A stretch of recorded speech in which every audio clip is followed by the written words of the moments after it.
Tanjung Priok, Jakarta Utara, September 1984. Sebuah peristiwa berdarah yang hingga kini tercatat sebagai salah satu tragedi pelanggaran HAM terkelam di Indonesia. Pada masa itu, rezim Orde Baru di bawah Presiden Soeharto sedang gencar menegakkan asas tunggal Pancasila.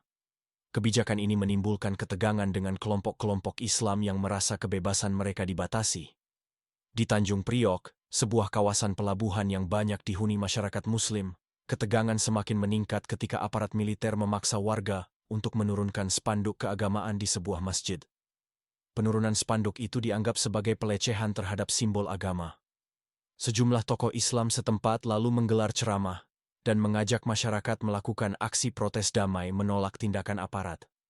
Pada 12 September 1984, ribuan warga berkumpul dan melakukan long march menuju kantor Koramil di Tanjung Priok. Namun situasi yang semula damai berubah tegang ketika massa dihadang aparat bersenjata. Bentrok tak terhindarkan.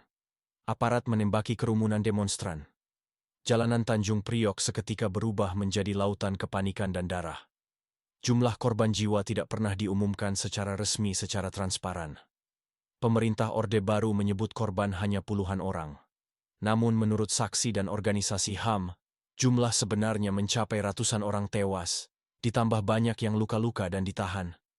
Tragedi ini meninggalkan trauma mendalam bagi keluarga korban dan masyarakat Tanjung Priok. Banyak warga yang hilang tanpa kabar.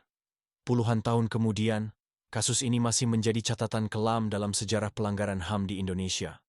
Tragedi Tanjung Priok bukan sekadar peristiwa bentrokan, melainkan cermin betapa rapuhnya hubungan antara rakyat dan penguasa ketika aspirasi tidak didengar dan kekerasan dipilih sebagai jalan keluar.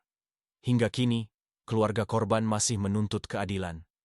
Tragedi ini mengingatkan kita semua bahwa suara rakyat seharusnya direspons dengan dialog, bukan dengan peluru.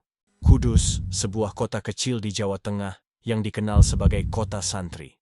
Namun di balik sejarah religiusnya, Kudus juga pernah mencatat dua peristiwa kelam, kerusuhan etnis dan agama pada tahun 1918 dan 1946. Latar belakangnya adalah ketegangan antara pedagang pribumi Muslim dengan pedagang Tionghoa. Ketimpangan ekonomi, monopoli perdagangan, dan rasa iri sosial menumpuk di tengah kondisi pasca Perang Dunia I.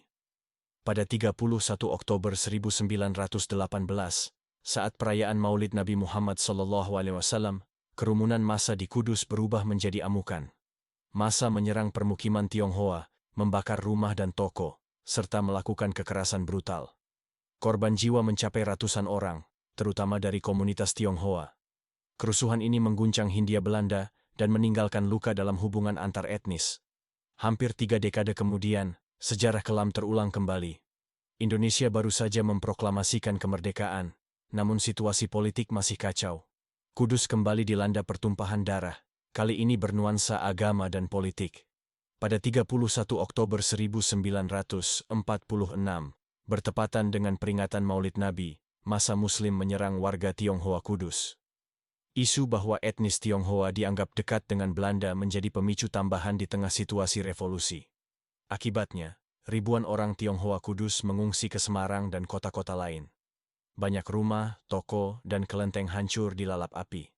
Dua kerusuhan besar di Kudus ini meninggalkan trauma panjang. Hubungan antar etnis di kota Kudus menjadi renggang, meski seiring waktu perlahan membaik.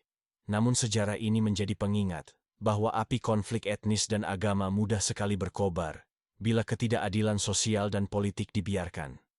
Kerusuhan Kudus 1918 dan 1946 adalah pelajaran pahit bagi bangsa Indonesia, bahwa kerukunan hanya bisa dijaga dengan keadilan, toleransi, dan kesetaraan antar warga. Jika tidak, perbedaan bisa berubah menjadi tragedi. Tegal, Brebes, dan Pemalang, 3 daerah di pesisir utara Jawa Tengah. Setelah proklamasi kemerdekaan Indonesia pada 17 Agustus 1945, ketiga wilayah ini menjadi saksi salah satu peristiwa penuh darah dalam sejarah revolusi. Peristiwa 3 daerah. Setelah Jepang menyerah dan Indonesia memproklamasikan kemerdekaan, kekosongan kekuasaan terjadi di banyak tempat. Di Tegal, Brebes, dan Pemalang, Rakyat yang lama tertindas melihat kesempatan untuk membalas dendam. Mereka menaruh kebencian pada para pejabat pemerintah daerah, tuan tanah, dan aparat keamanan yang dianggap kaki tangan Belanda maupun Jepang. Pada September 1945, rakyat yang tergabung dalam organisasi buruh, tani, dan pemuda bangkit melawan. Mereka menyerbu kantor-kantor pemerintahan, markas polisi, dan rumah para pejabat. Para bupati, wedana, lurah, hingga pejabat desa ditangkap, sebagian disiksa, bahkan dibunuh. Harta benda milik orang kaya dan tuan tanah disita untuk rakyat. Dalam hitungan minggu, kekerasan meluas di 3 daerah tersebut. Rakyat yang semula hanya menuntut keadilan berubah menjadi massa yang brutal. Banyak aparat dan pegawai negeri dieksekusi tanpa pengadilan. Rumah-rumah pejabat dibakar. Situasi menjadi tidak terkendali. Catatan sejarah menyebutkan ratusan orang tewas, dan ribuan lainnya mengungsi. Meninggalkan peristiwa ini membuat pemerintah pusat di Yogyakarta khawatir. Presiden Soekarno tidak ingin revolusi kemerdekaan berubah menjadi balas dendam yang merusak persatuan bangsa. Akhir 1945 hingga awal 1946, pasukan tentara Republik bersama tokoh nasional turun tangan. Pemerintah menertibkan situasi, menangkap pimpinan pemberontakan, dan mengembalikan struktur pemerintahan daerah.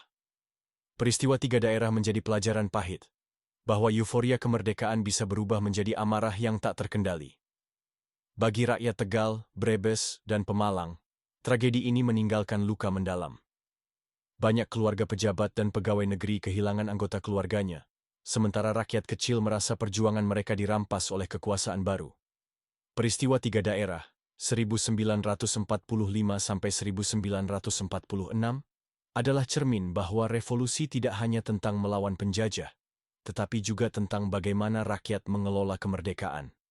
Dari peristiwa ini, kita belajar bahwa kemerdekaan sejati hanya dapat berdiri di atas keadilan, persatuan, dan penghormatan pada kemanusiaan.